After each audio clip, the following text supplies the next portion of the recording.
Student, good morning. So today हम देखेंगे types of position और there are 6 type of position actually. First is position in fact और de facto position. It means that a person has position of fact if he has the thing in his physical control. जैसे कि if a thief steals a cycle from his house, एक चोर ने क्या किया, एक घर से एक साइकिल चुरा लिया and takes control of the cycle, it is possession in fact.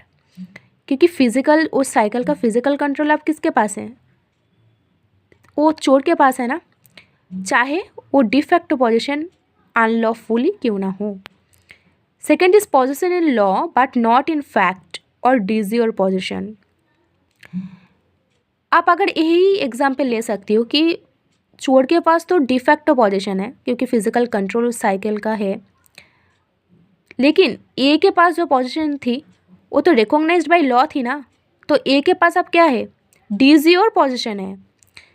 Position in law as well as in fact. For example, if I have the money earned by me in my pocket, it can be said that I have possession in law as well as in fact of the money.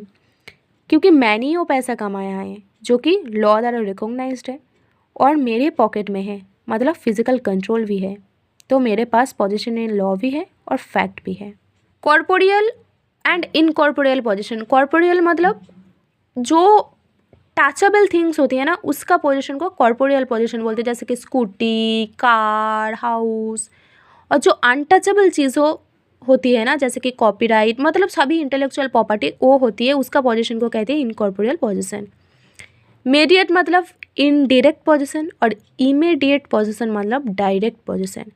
Concurrent position का मतलब है जब दो या दो से ज़्यादा person एक ही चीज़ at the same time possess करे तो उसी को कहते हैं कॉन्करेंट पोजीशन। इसका एग्जाम्पल आप देख लेना।